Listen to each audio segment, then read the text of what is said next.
కోసం మీకు తిండి పెట్టడం, మంచినీళ్ళు ఇవ్వడం, మళ్ళీ మీ ఇల్లు కూలిపోతే ఇల్లు కట్టించడం, మీ పొలం నష్టపోతే నష్టపరిహారం ఇచ్చి తిరిగి మనుషులుగా మిమ్మల్ని నిలబెట్టవలసిన ప్రభుత్వం నేను నిరసన లెక్కేస్తానని నిన్న ఉదయం నేను చెప్పాను. చాలా తీవ్రంగా ఉంది తుఫాను. ప్రభుత్వంలో ఉండే పెద్దలు ఢిల్లీలో ఉన్నారు.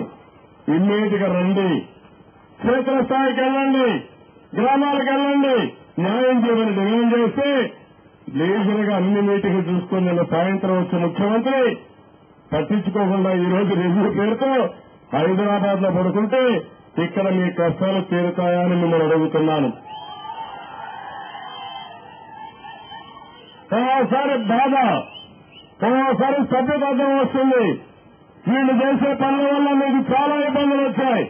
అవి మళ్ళా ఒకసారి నేను మాట్లాడతాను, ఎందుకంటే ఇది సమయం కాదు కాబట్టి నేను మాట్లాడలేదు. అన్ని కరెంటు రాదు, కరెంటు ఛార్జీలు పెరిగిపోయినాయి. వంట గ్యాస్ ఆ రోజు నేను పీల్చి మా ఆడబిడ్డలకు వంట గ్యాస్ సిలిండర్ని గ్యాస్ స్టవ్ ఉచితంగా ఇప్పిస్తే విపరీతంగా పెంచేశారు.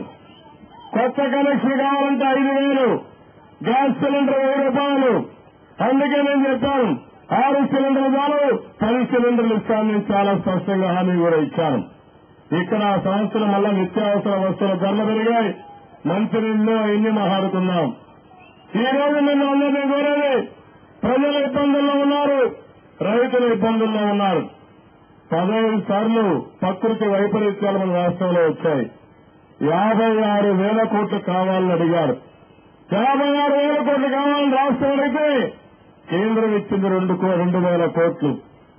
మొన్ననే కృష్ణ తుంగభద్ర వరదలు వస్తే 2009 నవంబర్లో వస్తే ఆ రోజు 1,000 కోట్లు ఇస్తామని ప్రధానమంత్రి చెప్పి 600 కోట్లు ఇచ్చి 400 కోట్లు ఎగ్గొట్టాడు.